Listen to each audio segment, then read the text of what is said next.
두 분 전문가 더 모셨습니다. 네, 정미경 변호사, 서양호 두문정치전략연구소장 나오셨습니다. 어서 오세요. 네. 안녕하세요.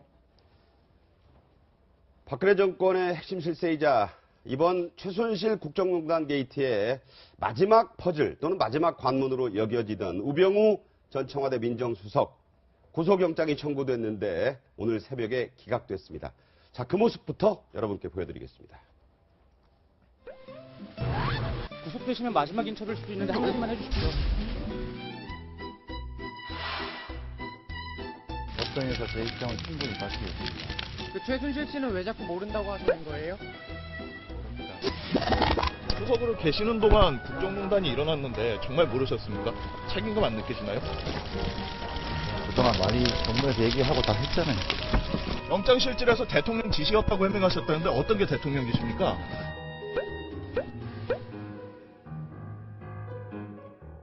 네, 지금 모습은 바로 어제 영장이 기각된 후에 구치소에서 나오는 모습입니다. 들어갈 때 표정과는 확실히 좀 다른데 기자 질문에도 짜증 섞인 목소리로 대답을 했네요. 사실은 저는 예측을 했어요. 영장 네, 기각될 거라고. 아, 그러셨어요? 네, 어제 우리 채널A 방송에서 제가 말씀을 드렸는데 그 좀 어설프게 특검에서 수사해서 법원에 영장 청구한 걸로 보여져요. 네. 그래서 당연히 그 법원에서는 이게 원님 재판도 아니고 네 죄를 네가 알렸다 그냥 네가 불어라 뭐 이렇게 하지 않는 한 네. 사실은 입증을 특검이 해줘야 되거든요. 네. 근데 시간이 좀 부족했던 것 같아요. 그래서 이제 기각은 예상이 됐는데 좀 아쉬운 건 뭐냐면 네. 사실 확실한 게 하나가 들어갔으면 됐을 거예요. 아. 근데 그게 뭐였냐면 기억하실 겁니다. 최순실 씨가 롯데로부터 70억 받고 네. 다시 돌려준 사건 기억나십니까? 있어요, 예. 네, 그게 왜냐면 롯데 압수수색 전날 그 돈을 돌려줘요. 그랬었죠. 그러면 압수수색이 있을 거라는 그 정보를 과연 누구로부터 최순실 씨는 받았을까요? 아하. 제가 볼 때는 우병우 씨로부터 받았을 가능성이 거의 높거든요. 그걸 확인했으면 딱 떨어진다. 당연하죠. 예, 그거를 근데 범죄 사실에 그게 빠졌어요. 아하. 그래서 제가 이거는 영장이 네. 기각될 거다. 이런 식으로 지금 예측을 해봤는데 네. 역시나 법원에서는 법과 원칙이라는 잣대를 들이댄 것 같습니다. 네.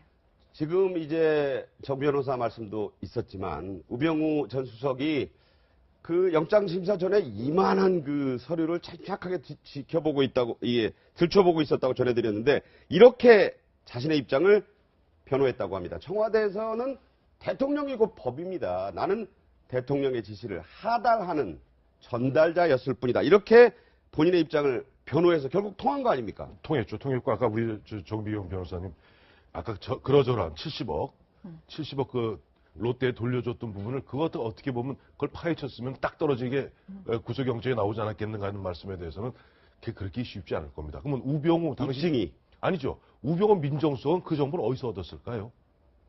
검찰로부터 얻었겠죠. 그렇죠. 바로 네. 그렇습니다. 그렇기 때문에 부메랑이 된다 이거죠. 그렇죠. 네. 그렇기 때문에 검찰 입장에서는 그 입장, 특검 입장에서도 특검의 이 주력 부대가 사실 검찰에서 파견 나온 그 현직 검사들이 주력 부대 아닙니까? 네. 예. 그런 입장에서 심지어는 지금 김순환 검찰총장을 비롯해서 검찰 수뇌부가 줄줄이 큰 얘기로 엮일 수 있는 그런 이야기를 갖다가 하기는 쉽지 않았을 또 것이고. 우병우 사단 얘기가 나오게 되네요. 그렇죠. 우병우 사단이 나오게 되는 것이고 참고로 보면은 이번에 보면은 특검이 지금 영장을 쳤던 우병우나 치지 못한 사람이 또 하나 있죠. 안봉근 전 비서관. 아, 그렇죠. 안봉근 네. 전 비서관도 보면은 이른바 검찰, 경찰, 특히 경찰 쪽에는 많은 인사에 관여했다는 한간의 이야기는 있습니다만은 어떻게 보면 99일 동안 피해 있고 그다음에 고향 가서 술 먹어도 경찰은 그 보면 행적도 모른다. 네. 뭐 이런 입장이다 보니까 아까 그랬습니다. 아니 우병우 판사님 앞에서 그랬을 거예요. 저는 수석 비서관이야 뭐 대통령 명을 따르는 것이고 밑에 비서관들 보고해서 보고하는 게 답니다. 저는 하명에 따랐을 뿐입니다. 라고 얘기하면 사실 판사님 입장에서도 갑갑할 거예요. 네. 네. 자, 우전 수석. 네. 우전 수석의 영장이 기각이 되면서 오늘 아침 야권에서 일제히 비난하고 나섰습니다. 직접 들어보시죠. 김기춘 씨는 이러라고 내가 구속이 됐나 자괴감이 든다. 우병우의 영장 기각 결정을 보고 그렇게 말할 순간 같습니다.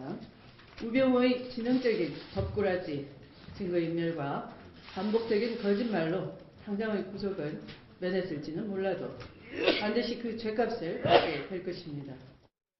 그 죗값을 받게 될 것이다 이렇게 얘기는 했지만 애초 특검에서도 좀 가장 어려운 수사가 아닌가 이런 얘기가 나오긴 했었어요. 그렇죠. 원래 지금 직권남용하고 직무유기라는 것 자체가 입증할 수 있겠는가라고 하는 문제도 있었죠. 왜냐하면 아시겠지만 민정수석실 산하에는 민정비서관실, 공직기강비서관실, 사정비서관실, 법무비서관실이 있는데 법무비서관실은 아시다시피 개헌 문제에 대해서 대통령한테 제안을 할 수도 있는 거고 네. 민정비서관은 시중의 여론 동향들과 정보를 수집 동향을 파악해서 대통령을 보좌하는 기관이기 때문에 어디까지를 민심 동향으로 볼 것인가에 대해서 그 권한을 규정하기가 좀 쉽지 않은 측면이 있는 것 같습니다. 그러나 그럼에도 불구하고 최종적으로 직무유기나 직권 남용에 대한 문제라기보다는 두 가지 문제를 지적하고 싶은데 하나는 특검이 앞서 말한 것처럼 이 수사에 대해서 검찰 출신인 우병우 수석에 대해서 수사의 의지가 있었나 너무 늑장 수사를 한 건 아닌가에 대한 그런 문제 하나하고 또 하나는 네. 사법부가 국가 권력이 민정수석실로부터 자유로운 검찰, 독립된 검찰을 만들기 위해서 법 적용을 좀 더 적극적으로 하지 않은 건 아닌가에 대한 아쉬움이 있어서 결국은 특검도 재판부도 현행 구조화에서 검찰의 수사 독립을 해주지 못한다고 한다면 결국은 이번 대선 국면에 만약에 탄핵이 인용이 된다고 한다면 대선 국면에서 고위공직자 비리 수사처 문제와 검경의 수사권 독립 문제가 중요한 이슈로 제도의 개선 문제로 나올 수밖에 없지 않나 생각이 듭니다. 자, 특검은 이제 수사를 6일 정도 더 할 수 있습니다. 물론 연장이 되느냐 하는 문제가 남아있지만 그래서 이 마지막에 우병우 전 수석의 영장이 기각된 것이 사실상 특검의 이제 창날이 거의 무뎌지거나 부러진 거 아니냐 이런 얘기 나오고 차질이 있을 수밖에 없다 이런 얘기 나오는데요.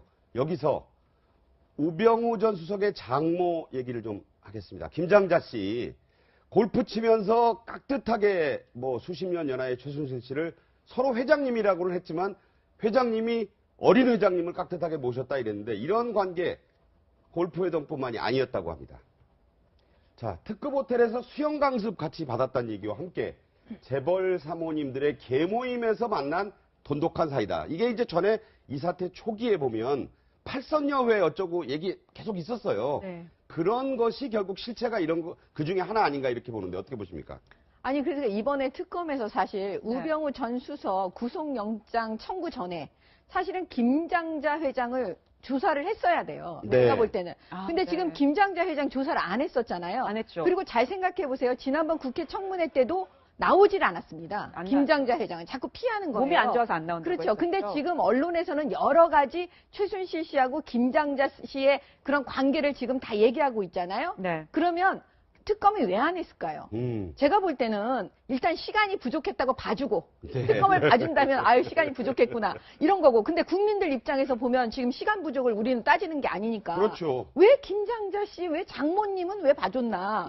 그럼 그 장모님이 과연 우병우 씨한테만 장모님이었을까? 네. 혹시 또 다른 사람한테도 장모님이 아니었을까? 추정이시죠? 이건 추정이죠. 그러니까 왜냐하면 우리가 왜 친한 분일 때는 다 장모님 그리고 친한 분일 때는 잘난 서로 검사 사위의 엄마, 선후배도 다 어머니 이러잖아요. 그런 말씀이십니까? 예, 그러니까 네. 제가 볼 때는 이거는 반드시 거쳐야 되는 걸 거치지 않고 네. 청구를 했기 때문에 당연히 이건 기각은 아마 특검도 알았을 거예요. 네. 기각될 거라는. 자, 정 변호사의 이제 추정이시니까 네. 뭐 그런 것이 있을 수 있다 이런 네. 정도로 이해를 하면 어떻게 보십니까? 그렇죠. 보면 저 이화여대 뭐 고위 과정에 보면 이제 김장자 씨가 거기 보면 회장이라는 거 아닙니까? 그렇다고 하죠. 이거 이제 동문회죠. 거기도 보면 동문회 회장이 거기에 보면은 내로라 하는 뭐 보면은 뭐 고위 관직, 고관 대작, 또 재벌가 사모님들 그래서 나왔던 것이 이 사건 초기에 팔선녀 얘기가 나왔던 겁니다. 그렇죠. 네. 팔선녀. 팔선녀가- 식당 이름이라는 소리도 있었고. 마침 팔선녀 8명이 아니라 더 많은데 실제로 보니까 그 모이는 데가 뭐죠? 에스모 호텔에 네. 그 중식당 팔선하고 거기서 많이 모였다.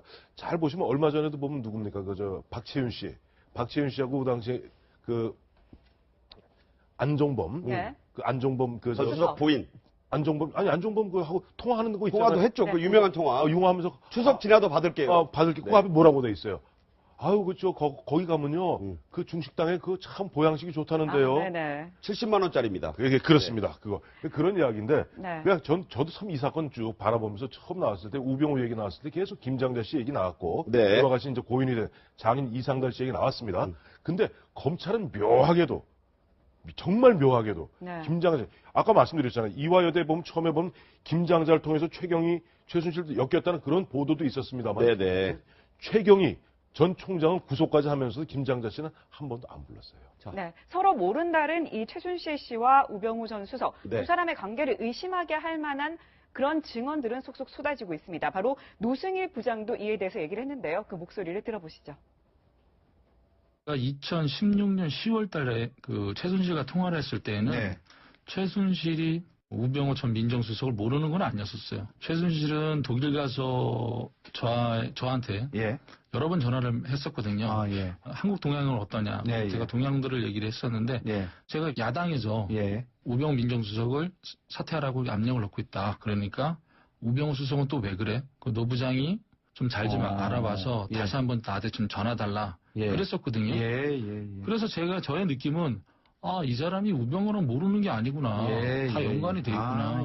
그래서 K스포츠의 태권도단 이력서가 민정에서 검증을 받았구나. 그렇게 생각했던 거죠. 그러면 우병우는 최순실을 모르고 최순실은 우병우를 알고 누구 말이 맞을까요? 최순실의 말이 맞는 거죠.